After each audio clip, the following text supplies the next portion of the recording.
Meus irmãos queridos e amados, como é bom poder louvar ao Senhor.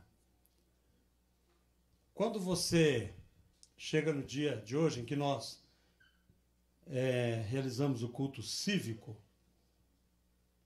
você como crente, olhando essa bandeira, qual texto bíblico que vem à sua cabeça? Quem quer arriscar? Feliz é a nação cujo Deus é o Senhor, que ele escolheu para a sua herança.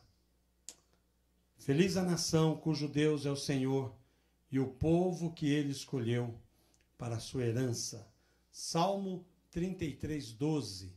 Vou pedir para o Ricardo colocar para nós, com todo o seu talento aí, e a mídia. Vamos ler juntos? Feliz a nação cujo Deus é o Senhor e o povo que ele escolheu para a sua herança. Feche os seus olhos. Senhor, nós te louvamos nesta noite pela vida que o Senhor tem nos dado, pela oportunidade que o Senhor tem dado, não só a nós como igreja, mas a toda a nação do Brasil, a sermos teus filhos. Pedimos, Senhor, que a nossa oração seja atendida, que o Brasil possa realmente, ó Deus, verdadeiramente ser uma nação em que o Senhor reina. Tenha misericórdia de nós. Fala ao nosso coração neste momento, no nome de Jesus. Amém. Imagine um Brasil. Alguém leu isso aqui, disse que é utopia. Alguém viu o spoiler da mensagem lá no gabinete, isso aqui é utopia, pastor, né? Vamos lá. Imagine um Brasil sem corrupção. Pronto, já caiu a... né? Imagine um Brasil sem desperdício dos seus recursos diversos. Imagine um Brasil onde as coisas funcionam de verdade, onde há saúde sendo ofertada aos que estão necessitados. Imagine as filas de implantes sendo esvaziadas, porque todas as pessoas foram atendidas. Imagine um lugar onde há educação capaz de formar pessoas do bem. Imagine uma nação em que há segurança para você andar na rua. Um Brasil de oportunidades, onde cada cidadão tem a oportunidade de desenvolver a sua vida com conforto, qualidade e igualdade. Acho que é utopia mesmo.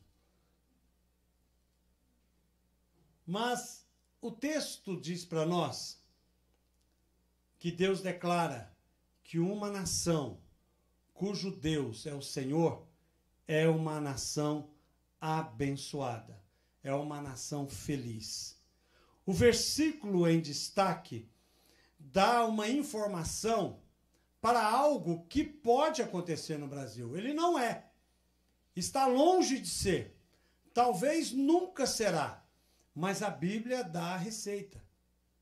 A Bíblia nos ensina que o Brasil pode ser uma nação abençoada e feliz, com todas essas qualidades, desde que as pessoas se submetam ao Senhor.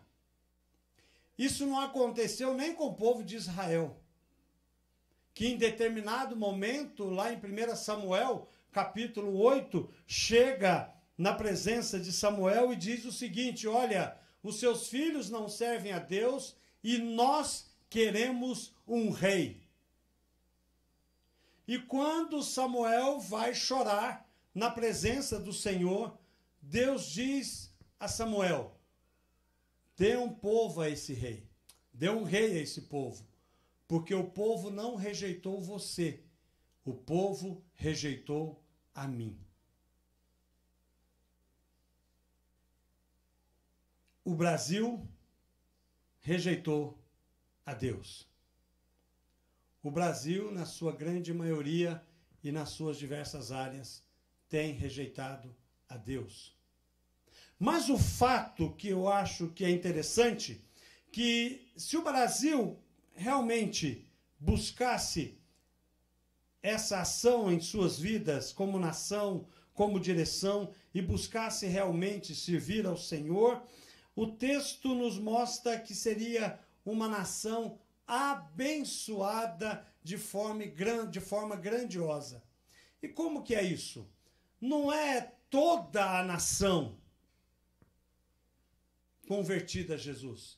Não estamos falando de toda a nação, o Brasil inteiro convertido a Jesus. Isso sim, isso é verdade, isso é uma utopia, porque o mundo em que nós vivemos jaz do maligno, o Senhor já disse isso. E o Senhor já disse também, se nós queremos viver piedosamente, se queremos fazer a vontade dEle, nós vamos encontrar dificuldades, obstáculos, vão se levantar pessoas contra o seu povo, mas o fato é que precisa haver um grupo de pessoas que vive com justiça, piedade e amor. Pessoas que possam expressar o caráter e a vontade de Deus nas suas vidas. De quem nós estamos falando?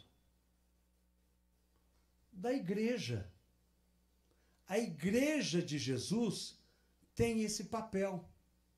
A igreja de Jesus tem o papel de fazer com que esta nação possa conhecer a Jesus. Mas as pessoas deste mundo, deste país, só podem conhecer a Jesus através da minha vida e através da sua vida, como igreja de Jesus. O que Deus nos ensina é que nós possamos olhar o Brasil e que se a igreja brasileira, a igreja de Jesus brasileira, aquela que se diz igreja, se levantar e se colocar na presença do Senhor, com compromisso, com seriedade, sendo homens e mulheres de Deus, nós podemos transformar essa nação.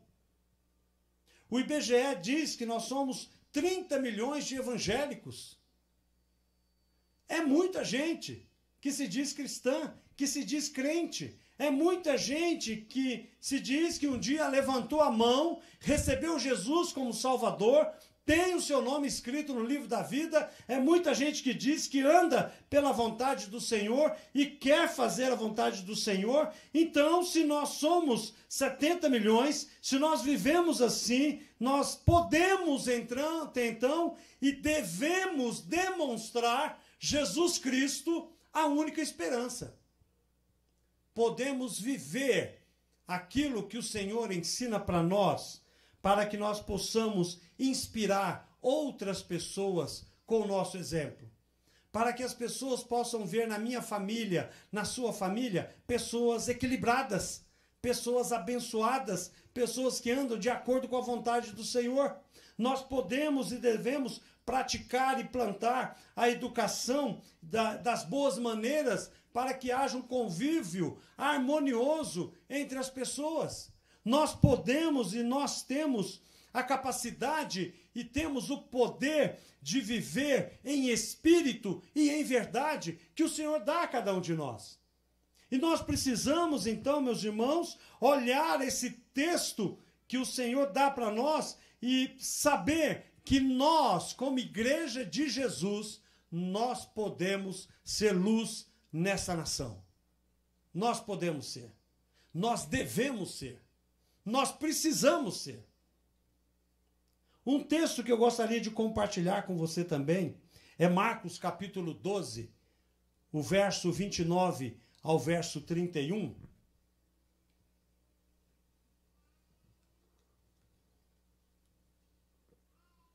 Que diz o seguinte: Jesus respondeu. O principal é, aqui Jesus está respondendo a um grupo de pessoas que pergunta qual é o maior mandamento. E Jesus responde: o principal é: escute, ó Israel, o Senhor nosso Deus é o único Senhor. Ame o Senhor seu Deus de todo o teu coração, de toda a sua alma e de todo o seu entendimento e com toda a sua força. O segundo é: ame o seu próximo como ama a si mesmo. Não há outro mandamento maior que estes. Quando amamos a Deus e buscamos a sua vontade nos leva a ser santos. Porque amar a Deus é fazer a vontade de Deus. E a vontade de Deus é que eu e você possamos expressar o caráter de Jesus. Se nós, então, somos salvos, temos Jesus como Salvador e Senhor da nossa vida, nós temos que ser santos. E se nós temos que ser santos, nós vamos expressar características da santidade que vem do nosso Deus. Então, alguém que se diz crente, alguém que se diz santo, não é uma pessoa que rodopia, não é uma pessoa que joga o paletó e os outros caem, não é um reteté, não. Não é isso que é marca de santidade. Não é falar em línguas e falar em mistério que é marca de santidade. Isso não é. A marca de santidade é ser aquilo que Deus é e você expressar isso na sua vida. Por exemplo, Deus santo, ele é justo, certo? Então alguém que é justo, alguém que recebeu Jesus e que foi transformado por Jesus, logo é uma pessoa justa. É uma pessoa justa. E a pessoa justa é uma pessoa que é imparcial, que busca a verdade em tudo. Uma pessoa justa é uma pessoa que procura viver de forma correta, de acordo com a vontade do Senhor. Uma pessoa justa, ela é justa até quando ela tem que tomar o prejuízo, mas ela vai aplicar a justiça de Deus na vida dela e vai aprender que precisa ser honesto, correto, precisa ser justo. Por exemplo, uma vez foi alguém à igreja, uma igreja que eu era membro, conversar comigo, eu era pastor nessa igreja, e alguém chegou lá no culto de oração, pedindo que Deus abrisse uma porta de emprego, porque já tinha muito tempo que ele estava desempregado. O que a igreja faz? A igreja ora a Deus. E a gente pede para Deus abrir a porta. E abre-se uma porta. E a pessoa dá o testemunho. Uma pessoa crente dá o testemunho que Deus abriu aquela porta. Glórias a Deus por isso. Louvado seja Deus por isso. E a pessoa fica feliz. E ela começa a trabalhar. À medida que ela está trabalhando, ela vai avançando, aí ela começa a achar que alguma coisa está errada. Ela não ganha tanto quanto queria. E o patrão é um pé. Né? Ele acha que o patrão é chato, pega no pé dele, né? Perturba ele, cobra demais, tal. E aí ele começa a pensar que o trabalho dele foi um erro. Deus errou? E aí, o que ele faz? Ele não sai, chega lá e pede as contas. Sabe o que ele faz? Ele dá um jeito de ser mandado embora. Começa a fazer coisa errada para ser mandado embora. É isso que ele faz. Mas ele é crente. Ele aceitou Jesus. Foi transformado por Jesus. E quando ele sai, ele não só sai sendo mandado embora, mas depois ele põe a empresa no pau. Porque ele acha que tem direito a receber algumas coisas. E aí aquela pessoa sai, volta na igreja, pede oração, aquele emprego lá não deu nada não. Mas nós não sabemos esperar o tempo de Deus. Aí você, infelizmente, aí você começa a escutar algumas pessoas dizendo: eu não arrumo emprego para crente. É porque coloca todo mundo num saco, entendeu? Todo mundo está ali, então todo mundo é assim. Todo mundo é daquele jeito. Aí, quando ele... Mas não acabou a história desse indivíduo. Aí ele sai, põe a empresa no pau, e aí ele arruma outro emprego. Aí ele chega no patrão e fala o seguinte: não assina minha carteira não, porque eu estou recebendo seguro-desemprego. Falta 3 parcelas, aí depois você assina. Faz favor. Faz favor. Já viu falar em crente ímpio? Isso é um crente ímpio. Leva nome de crente, mas não é crente. Porque não aprende com a palavra de Deus que ele precisa ser uma pessoa justa. Nós temos que aprender a ouvir a voz do Senhor. Nós não aprendemos a ouvir a voz do Senhor. Nós queremos as coisas do nosso jeito, da forma que nós queremos. E não paramos para ouvir a voz de Deus. Nós queremos uma nação justa, mas para os governantes, nós não. Como que um governo vai ser justo se a matéria-prima que ele tem é corrupta no seu coração? Como que nós queremos exigir o correto, a justiça dos governantes, se eu não sou justo? Percebe? Nós precisamos compreender que se alguém que se diz uma pessoa santa, ela é justa, ela é honesta, ela leva uma outra qualidade que ela é íntegra, é uma pessoa honrada, é uma pessoa pura. Quando eu falo em pureza, eu não falo que não tem pecado, mas quando eu falo em pureza, eu estou dizendo que é uma pessoa que não tem o dolo no seu coração, que não fica maquinando maneiras de levar vantagem em tudo, mas compreende a vontade do Senhor e sabe qual é a sua posição diante da sociedade. Nós queremos uma sociedade abençoada, mas essa sociedade abençoada tem que começar, sabe aonde? No meu coração, na minha vida, na minha casa e com a minha família. É ali que começa. Ensinando os meus filhos. Senão, não tem como eu buscar ou sonhar que Deus pode mudar. Deus pode mudar. Mas ele tem primeiro que mudar o coração dos crentes. E nós temos que nos dispor a realmente fazer a vontade do Senhor. Muito bem. Então, Deus também é um Deus santo, e o Deus santo, ele ama. E uma pessoa que é transformada por Jesus, que é santa, ela ama.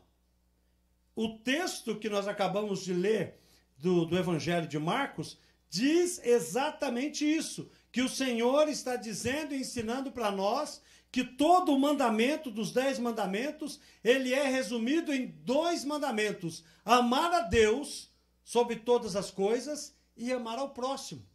Eu não consigo amar o próximo se eu não amo a Deus, se eu não obedeço a Deus, se eu não faço a vontade do Senhor. E eu não consigo amar a Deus se eu não amar ao meu próximo.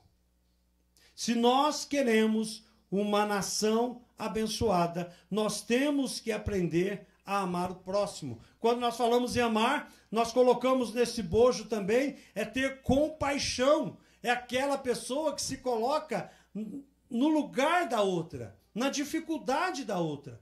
É a pessoa que procura compreender qual é a dificuldade do outro e tenta, de todas as formas, ajudar o outro. Uma pessoa que ama é aquela pessoa que importa com a outra. Quer dizer, ela traz a outra pessoa para dentro do seu coração. Ela realmente se importa com o próximo. Uma pessoa que ama é uma pessoa que obedece ao Senhor. É uma pessoa que tem o Senhor como aquele que direciona a sua vida. Aquele que ama é a pessoa que tem boas conexões com outras pessoas. São pessoas que constroem pontes e não muros. Como é a sua relação com a sua família? Com o seu cunhado? E com a sua cunhada? E com a sogra? E com o sogro? Como é a sua relação com a sua esposa, com o seu esposo? Como é a sua relação com o seu vizinho? É uma bênção? você cria pontes. Lembra daquela mulher que passa necessidade, vai falar com o profeta vai lá nas suas vizinhas, pede muitas vasilhas. Já pensou se ela fosse uma péssima vizinha? Ela não ganhava nenhuma vasilha. Imagina se eu vou dar vasilha. Você fica falando mal de mim para todo mundo. Você que se vire com as vasilhas. Vai lá na Tupperware e compra um monte lá. Né? Mas não, aquela mulher mostra que ela tinha boas conexões. Que ela buscava e por isso ela recebeu a bênção do Senhor. E às vezes nós temos dificuldade com os vizinhos. Tem um vizinho meu lá que não é vizinho ainda. Ele está reformando a casa. Mas ele só reforma a casa dia de sábado. Então, às 7 horas da manhã começa a marreta, né?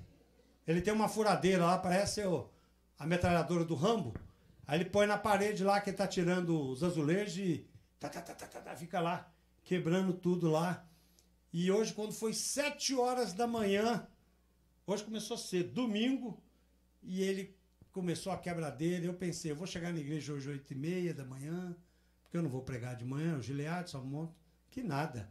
7 horas começou aquela quebradeira e eu levantei, vou levantar, me arrumei. Aí fui tomar um café e quebrando tudo lá, né, do lado. Era umas 7h40, falou, você quer saber de uma coisa? Se eu sair lá, esse camarada estiver lá, eu vou falar um monte para ele. Eu não aguento isso não.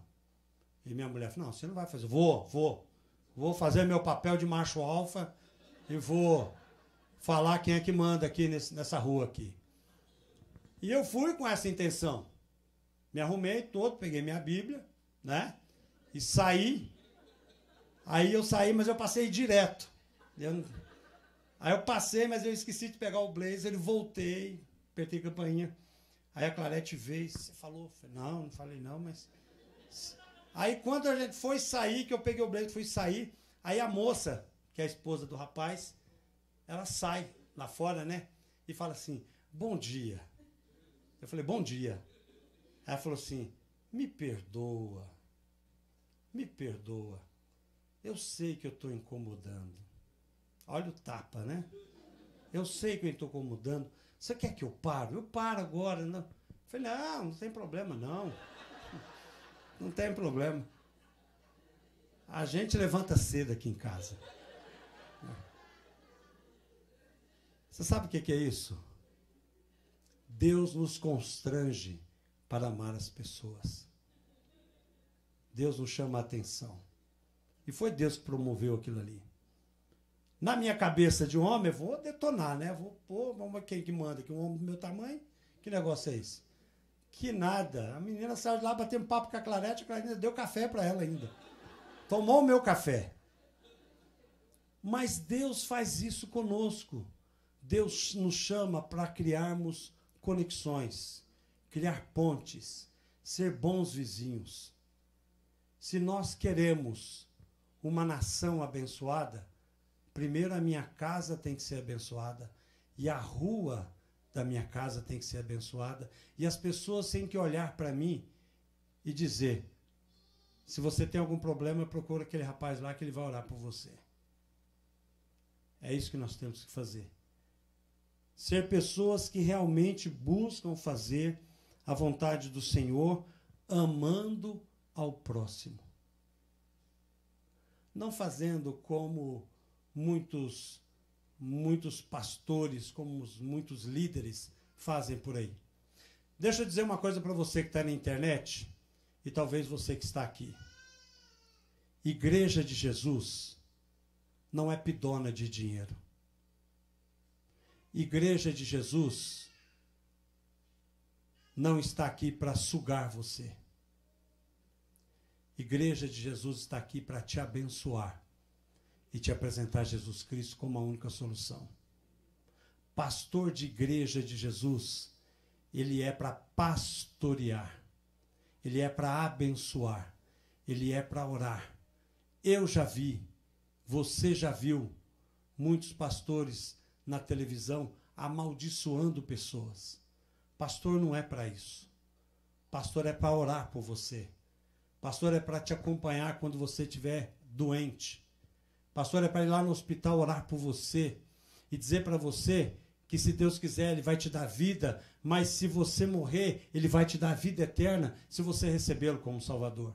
Igreja é isso. Igreja não é o que você assiste por aí, não.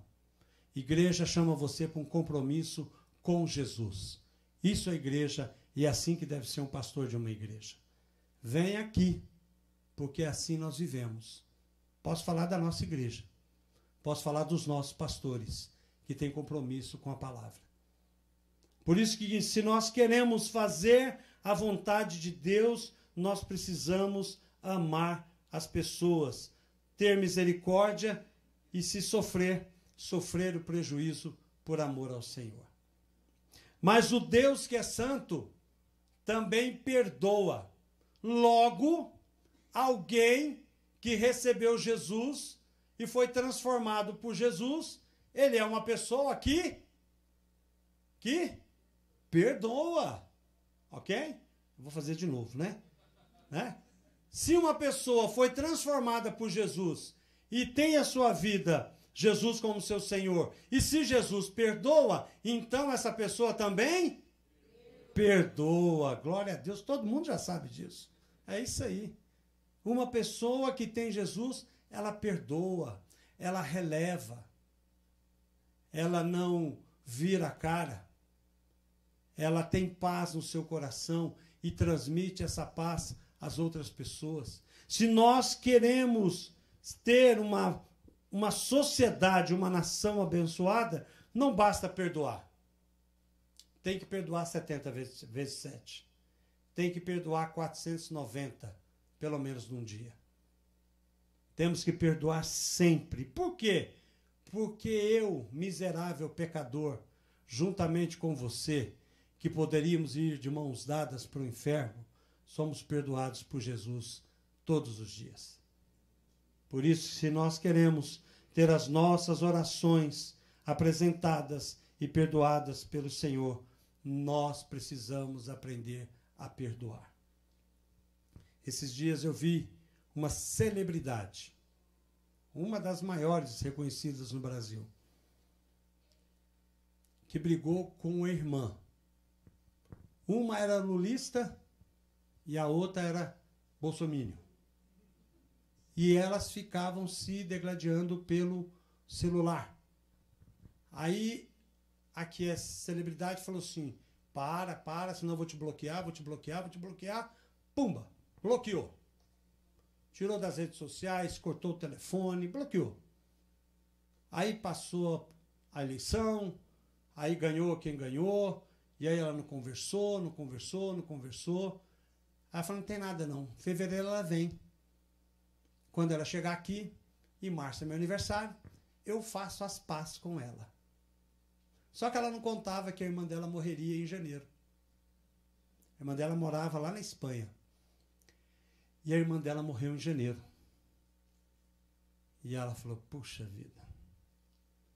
Ela falou assim, não é só peso na consciência. É muito mais. Porque ela falou assim, eu coloquei outras coisas no lugar da minha relação com uma das pessoas que eu mais amo. E assim nós fizemos. A maioria de nós fizemos. Essa é a verdade. Naquele tempo de campanha de política. E sabe, irmãos, isso foi um erro da igreja brasileira. Isso foi um erro. E eu reconheço que muitas vezes eu errei. E eu pedi perdão para Deus. Porque o nosso papel é pregar o evangelho. O nosso papel é orar pelas autoridades, sim. É orar pelas autoridades.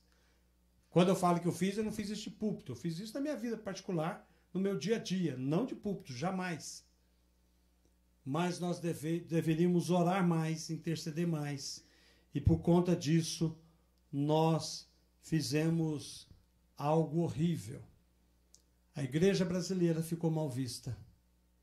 A igreja brasileira criou antipatia pelas pessoas. E esse não é o papel como igreja. O nosso papel é amar e interceder. Sabe o que aconteceu? Uma vez, estava tendo um diálogo, uma discussão no inferno, onde havia duas famílias que moravam uma do lado da outra numa fazenda, duas fazendas. E aí, como que aquelas famílias se odiavam, como nós vamos fazer, os demônios pensando, para destruir uma família e uma destruir a outra, e ficar naquela discussão, o que fazer, o que fazer. E o diabo disse o seguinte: solte o cavalo. Soltar o cavalo? Solta o cavalo, que resolve. Aí um demônio foi lá e soltou um cavalo. E o cavalo pulou a cerca. Foi lá e comeu a plantação do rapaz lá. O rapaz foi lá e matou o cavalo. O dono do cavalo descobriu. Foi lá e matou o rapaz. Aí o pai do rapaz viu que o filho morreu. Ele foi lá e matou a mulher e o filho. Aí o outro foi lá e botou fogo na casa do outro com todo mundo lá. Destruiu duas famílias completamente. Mas só soltou o cavalo. Sabe o que isso quer dizer? Nós temos que pedir a Deus para limpar o nosso coração. Não precisa do diabo para destruir essa nação. Nós mesmos destruímos com o nosso coração impuro. A nossa oração, a minha, a sua, deve ser para que Deus transforme a vida da igreja brasileira. De verdade. E faça uma avaliação de si mesmo. Você deve fazer isso. Você deve olhar para si e fazer uma pergunta muito importante. E a pergunta é: Jesus me conhece? Porque se eu perguntar para você se você conhece Jesus, eu tenho certeza que todo mundo aqui vai levantar a mão. Todo mundo conhece Jesus. Mas conhecer Jesus não basta. Jesus tem que nos conhecer e nos reconhecer como seus filhos. Jesus ensina isso. Senhor, em teu nome fizemos milagres, em teu nome curamos, em teu nome expulsamos demônios. Você lembra o que Jesus disse? Eu nunca te conheci. E aí? Então eu descobri que não basta eu conhecer Jesus. Jesus tem que me conhecer. E como que Jesus me conhece, como eu sei que Jesus me conhece? O Espírito de Deus testifica com o meu espírito que eu sou filho de Deus. Cada um de nós devemos fazer essa avaliação, fazer esse diagnóstico e sermos sinceros na resposta. Talvez você possa dizer que Jesus não é o seu Senhor. Talvez, olha, pastor, eu não sou. Eu não tenho certeza da minha salvação e eu não tenho certeza que Jesus me aceitou. E eu digo a você que, infelizmente, boa parte da igreja brasileira, se fizer esse diagnóstico, vai chegar nessa resposta. Mas nem tudo está perdido.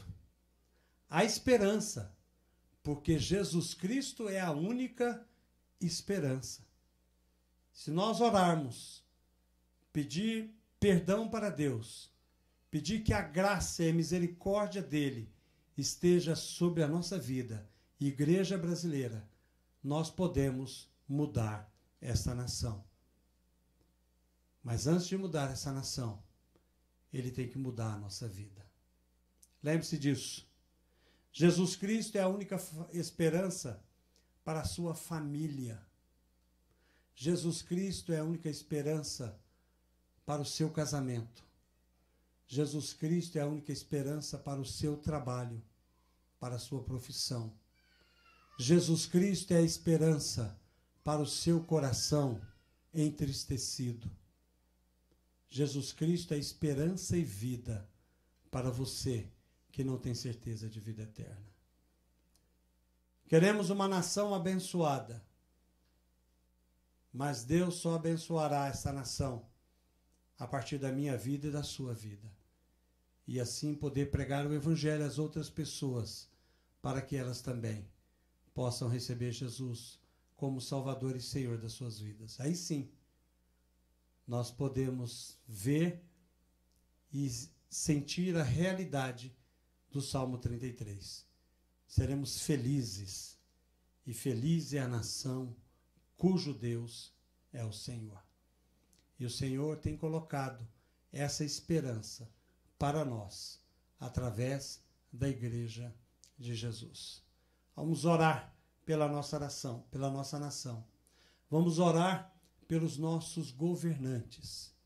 Vamos orar para o nosso trabalho, pelas nossas famílias, pelos nossos vizinhos, para que as pessoas possam reconhecer e serem reconhecidas por Jesus.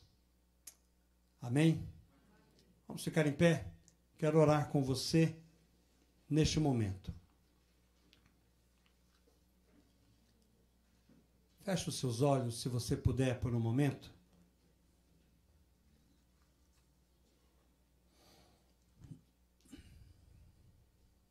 Pai querido,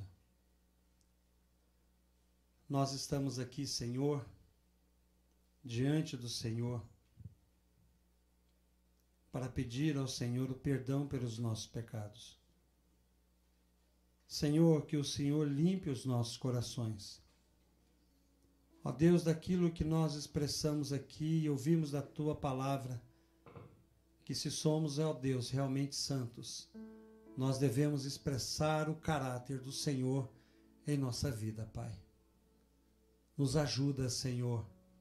Somos fracos, debilitados e totalmente dependentes do Senhor. Nos comprometemos, ó Deus, nos comprometemos a ser melhores crentes, melhores pessoas, que tenha palavras de vida e esperança vindo da Tua palavra para compartilhar com outras pessoas. Abençoa, Senhor, as nossas famílias, que possamos ter tremor e temor diante do Senhor como família, e que o Senhor nos abençoe. Abençoe o nosso lar. Senhor, abençoe a nossa nação. Abençoe os nossos governantes, Pai. Tenha misericórdia da vida deles, Senhor. Ó Senhor, que as pessoas que são crentes, que estão ali, ó Deus, que talvez não tenha sido despertadas, ó Pai, em nome de Jesus, que elas possam ser despertadas para levar o Evangelho, ó Deus, e confrontar todos que precisam ser confrontados com a Tua palavra, Senhor. Que nós possamos, ó Deus, como igreja brasileira, refletir, Senhor, a verdadeira imagem de Cristo. Que possamos amar as pessoas, que possamos estender as mãos às pessoas, que possamos abençoar a vida das pessoas, sendo cidadãos exemplo para a vida dessa nação. Tenha misericórdia dessa nação, Senhor, corrupta, perdida, mas que a Tua igreja que aqui está possa iluminar a luz do Evangelho no coração das pessoas. Abençoa-nos, Senhor. É a nossa oração. E pedimos também para que aquela pessoa que ainda não recebeu Jesus como Salvador e Senhor na sua vida, ela possa orar assim nesta noite. Senhor, eu reconheço que sou pecador. Eu reconheço que não tenho certeza da minha salvação, mas eu peço perdão e peço que o Senhor escreva meu nome no livro da vida. É a nossa oração no nome de Jesus. Amém. Estamos todos de olhos fechados ainda. Se você nunca fez essa oração e fez nessa noite, convidando Jesus para entrar no seu coração, levante sua mão. Eu gostaria de orar por você. Temos alguém aqui no templo que recebe Jesus como seu Salvador? Em cima não temos. na internet. Se você tomou essa decisão, escreva na descrição do link. Nós queremos fazer contato com você e te ajudar. Que Deus a todos nos abençoe.